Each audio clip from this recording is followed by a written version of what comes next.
Hey everybody, and welcome back to Lindsey's Little Library. So today is BookList Thursday, and BookList Thursday is something I do with Sarah over at Sarah's Nightstand.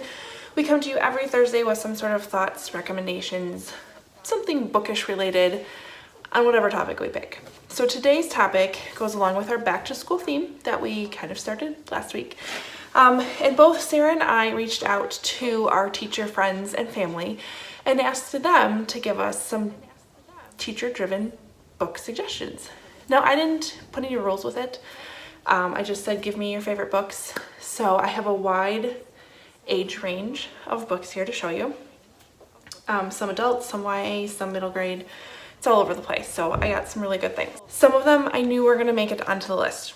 Like I totally expected them, and others I hadn't even heard of. So I don't own all of them. But I'll show you the ones that I do have and then use my tablet for the rest of them. So let's get started. First book that is on the list that was recommended countless times and is the one I wasn't surprised to see on there is Wonder by R.J. Palacio. This follows Augie, and he has some sort of facial disfigurement, and he's been homeschooled his whole life. He has had a lot of it's been hard growing up to be him, and he decides, I think for his 5th grade, that he wants to go to school and be with the other kids, and he does. And this is an incredible story. Everybody needs to read it, so highly suggest that one. So do a lot of my teacher friends. The next one I'm not surprised to see is The One and Only Ivan by Katherine Applegate. Do you hear that? My husband's doing something in the garage. Just go with it. But One and Only Ivan by Katherine Applegate follows Ivan. He is a gorilla, and he is within a zoo that's in a mall. And he befriends Ruby, the little baby elephant who just kind of arrives, and we follow their friendship.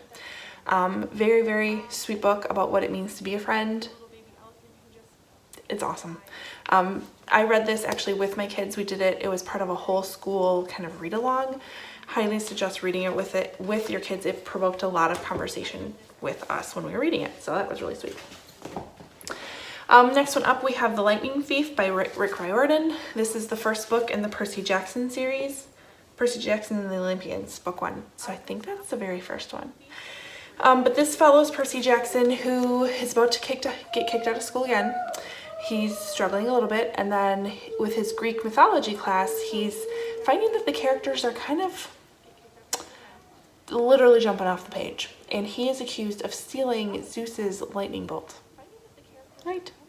So he has to go on this quest, figure out who his real dad was, and there's some sort of prophecy, or no, the riddle of the oracle he has to solve as well. But it sounds exciting, and it just something that you would get completely wrapped up in. I bought this one a while ago, and I've been really trying to get Riley to read it. I don't know if she's gonna be interested. I might have to wait and see if Max would be into that book. So on to some of the books that I haven't read. So the first one is the Tarrant series. First one is called Because of Mr. Tarrant.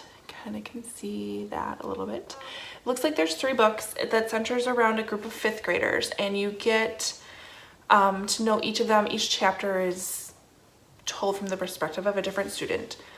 Something happens, I'm not sure what, and Mr. Tarrant is like the only teacher that's really kind of listening to them. I'm intrigued because the synopsis didn't give me a whole lot to go on. And I'm not a fan of reading reviews, so I don't want to know much, but it sounds like something happens. And even on the cover of this book, it says, even the accident toward which this novel is inevitably headed is no accident. It is as masterfully set up and skillfully concealed as the rest of the riveting story. So I'm very interested in that book. Very interested. The other book that I have not read yet is The True Confessions of Charlotte Doyle. This follows our main character, Charlotte Doyle. In 1832, she's coming back from boarding school. She has to get on a boat and cross from London into the United States. 2 families she was supposed to ride with don't end up making the voyage, and so she's on the ship by herself with a not-so-great captain and crew.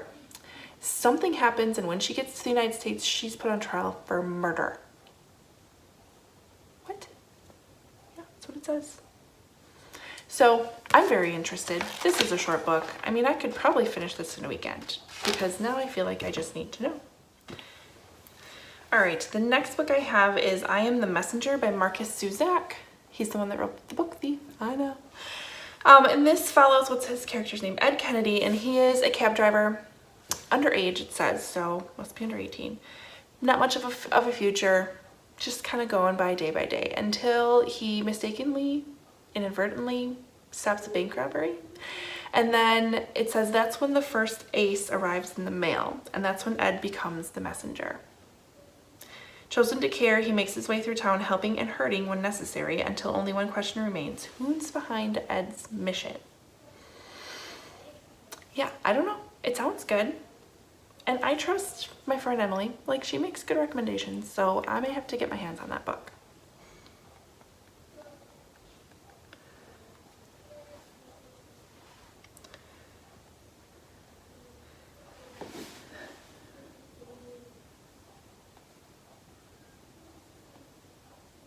And the next book I have to talk about is The Glass Castle by Jeanette Wells. Wow, lots of weird light today. I'm sure you've seen the cover. This is a memoir about her life growing up with very unusual parents. I've been told to compare it to Educated, where it's just a very strange way of growing up and then leading to such a success story. So Melissa, who suggested this, has told me to read this a number of times. I know I need to get my hands on it. I gotta add that to my wish list, but that was highly suggested. And then the last two, and again, more adult books I have that were suggested to me is Night by Elie Wiesel. True story of his survival in Auschwitz concentration camp. Very beautifully written, very well done. There's actually a series to this. I remember reading Night in school. I think I was in middle school. Like, this was, I can't believe I read this in middle school. And it's very, very eye-opening, but done very, very well. And then the last one that I've been suggested by my friend Kelly is We Were the Lucky Ones by Georgia Hunter. Again, World War II historical fiction this time. 1939, 3 generations of the Kirk family are doing their best to live normal lives, even as the shadow of war grows closer. The talk around the family table is of new babies and budding romance, not of the increasing hardships threatening Jews in their hometown. But soon the horrors overtaking Europe will become inescapable, and the Kirks will be flung into the far corners of the world, each desperately trying to navigate his or her own path to safety. Right. It's an extraordinary story of love and hope in the face of one of the 20th century's darkest moments. So, which again, I just recently picked up, and I've been told I'm going to love this book. I just gotta read it. So there you are. There are our teacher recommendations for you to pick up this school year for sure. I have a few on the top of my list that I want to get at. For some reason, Charlotte's calling to me. I don't know why, but I need to pick it up shortly. So like, comment, please let me know if you have any other teacher recommendations. Leave those below, subscribe, all that fun stuff, and make sure you head over to Sarah's channel and check out what she has today.